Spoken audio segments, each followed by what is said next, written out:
society, and for the last 4 years, he's been working at the Dutch Ministry of the Interior. His role there has been coordinating activities of Web 2.0 in relation to democratic processes and service delivery by the government. He will be talking about what the ministry does to promote e-participation and what the problems are of mistrust between government and citizens in their activities. How can they work together better? Do governments and citizens participate in each other's activities, or do they work like in different silos? And if so, why, and what can be done about it?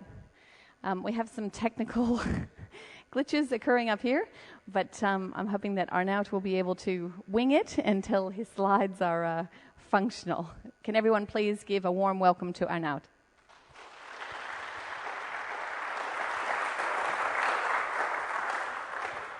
Okay, thank you. The organization, thank you for offering me some time to talk a little bit about what our Ministry of the Interior does in the field of e-participation and Web 2.0. I'm waiting for the technical assistance from our PowerPoint presentation, but in the meanwhile I will just start. Maybe there is someone with a laptop who is able to present a PowerPoint presentation that I could use, but I think I will just continue and you will continue as well. Okay, I'm Arnout Ponsjoen. I'm working from the Ministry of the Interior in the Netherlands, and I'm working specifically in the field of e-participation. Our directorate is focusing on building the electronic government, and e-participation is just one small part of that issue.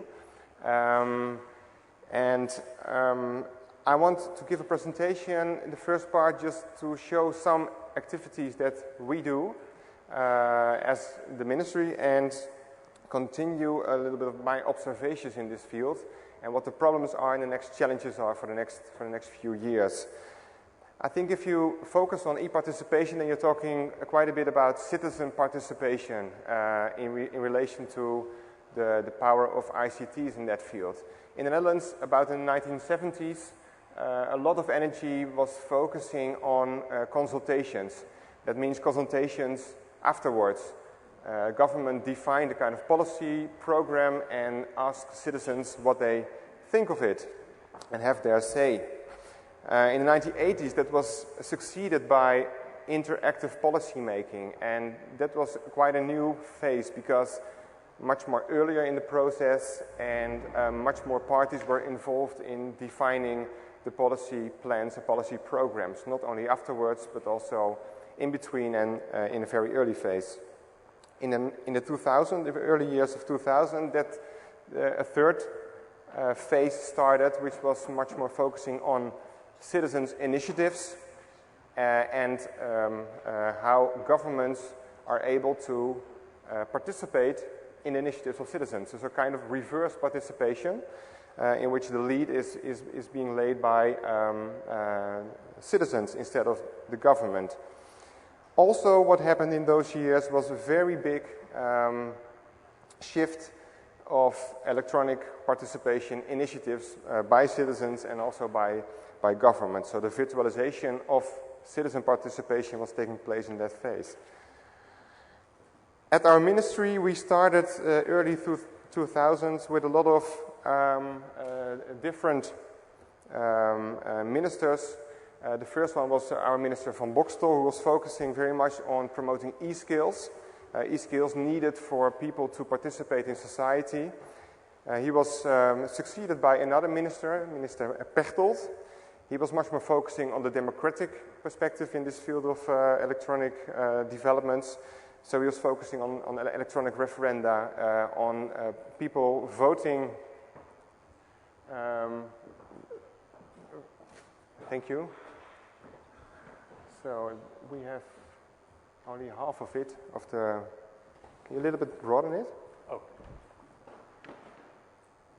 He was much more focusing on the democratic perspective in the field of e-participation.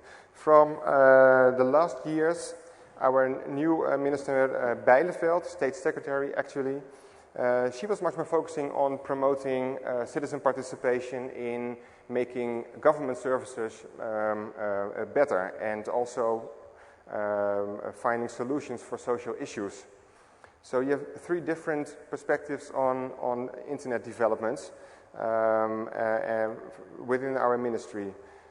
What we did with the State Secretary Bijleveld was in the field of e-participation to start with networking with all people active in that field, a kind of bottom-up approach, not defining great plans or schemes for other local governments how to do e-participation, but just attract a lot of energy and thinking power pre-existing in society. Thank you very much.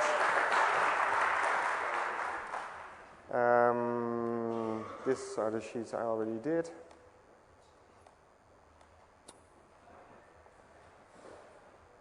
The mid-2000s, finding solutions.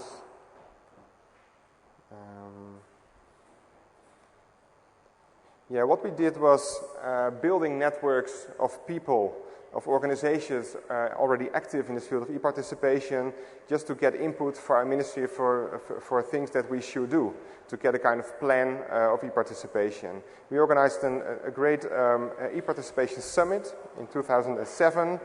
We developed an e-participation interactive platform for organizations to present their initiatives, but also to have critical feedback on their initiatives.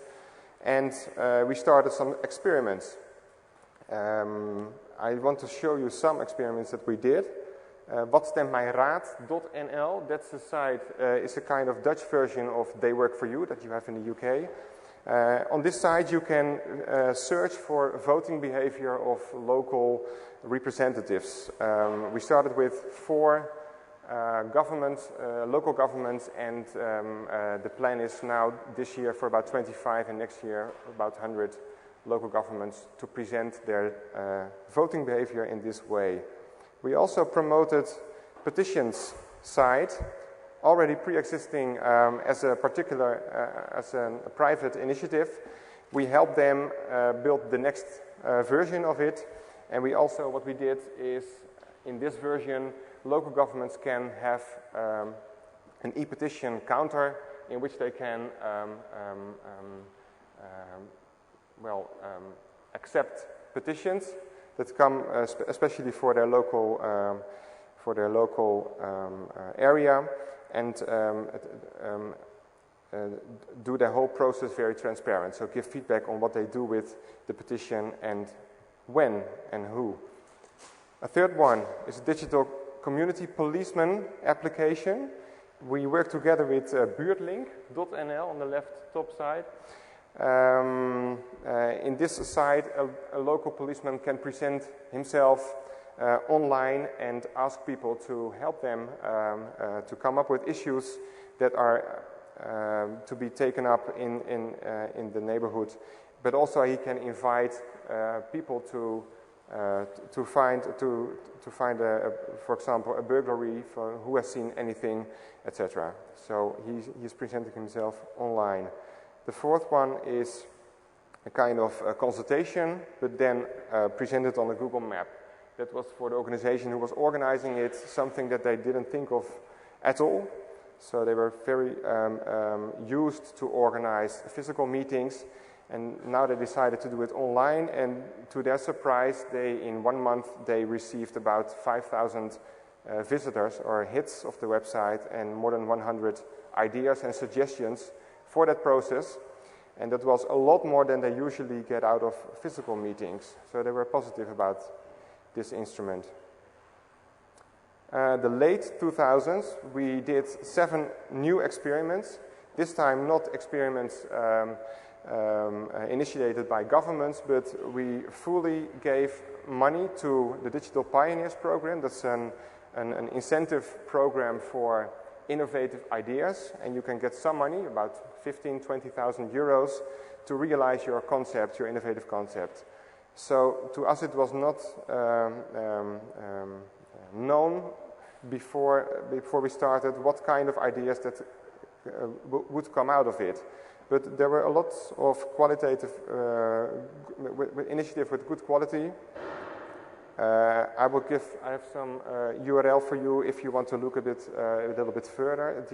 Digitalepioniers.nl, and you have to search for e-participation. Then you will find more information on these issues. Further, we also started to promote realizing existing energy at local governments. There are a lot of people, but mostly just one person at the local municipality as a civil servant who wants to do things with e-participation or Web 2.0, but has a lot of struggle to find money, to find space and energy to do it. So we help them with a kind of brigade to help them make their ideas much more concrete and realize it. We have an e-participation award in the Netherlands, and we upscale and further develop some of the experiments, especially Wat stemt mijn raad in petitions, via a special program that's called Citizen Link. And last, we have some other ideas I want to skip because of the time, but there are a lot of contests, open data contests, and an Overheid 2.0 platform, especially for local governments to have a space that they can trust technically, to start Web 2.0 initiatives at local governments. That's so far the activities that we do from our ministry. I want to continue with some more personal observations that I have as a policy officer at the Dutch ministry, but also as a researcher for a few years at a big organization in the Netherlands on this topic. And in my view, if I look at e-participation developments in the Netherlands, then I see that citizens' willingness for e-participation is very high.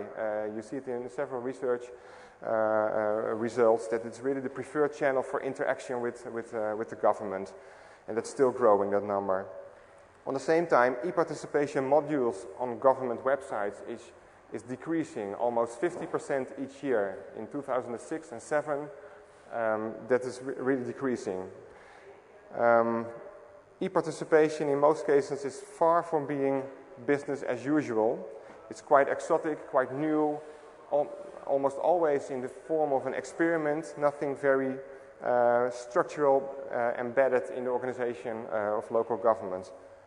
And last, e-participation is dependent, I just said it before, on just one enthusiastic, mostly lower level civil servant. So that's not a very nice basic situation to grow. Other things that I find important to say here is that in most cases safety issue is very popular. A lot of initiatives from police organizations who are using the internet to get information, to attract people, using their eyes and ears in the streets, their YouTube movies with their mobile phones that they can use for their work as policemen. Also, the local level, the neighborhood level, is a popular issue to think of e-participation initiatives. Especially local governments are focusing on that challenge to promote social cohesion in neighborhoods. Also, and that's much more on a national level, there's also a lot of energy going to high abstraction level or complex forms like participative consultations in terms of laws or regulations. Also, what I find interesting is that most governments only focus on the very lower levels of the participation, like giving information and doing consultations. The higher levels like interactive co-producing techniques or even self-regulation of citizens is hardly being done and being stimulated within local governments. Also, what I find interesting is that most initiatives are focusing on the very advanced applications. They neglect the existing applications that people are used to. They also want to focus on the new developments, and that might be explainable because most of the initiatives are started from people who are working at the information or automation departments and not by citizens who are responsible for policy development. So it's a kind of technical aspiration to do it very advanced, and you can question if that is really a good thing to do, because a lot of citizens do not have the required e-skills for such advanced applications like wikis or YouTube movies or whatever. Last two things: passive participation, that is quite popular and still growing. If you look at those initiatives, then you see that the more passive the participation can be, the more people are interested in participating. The more structural and the more time-consuming participation forms like discussions and giving their views and consultations is something people don't have time for, but they do have time to get an SMS or a Twitter tweet if a burglar is active in their neighborhood, for example.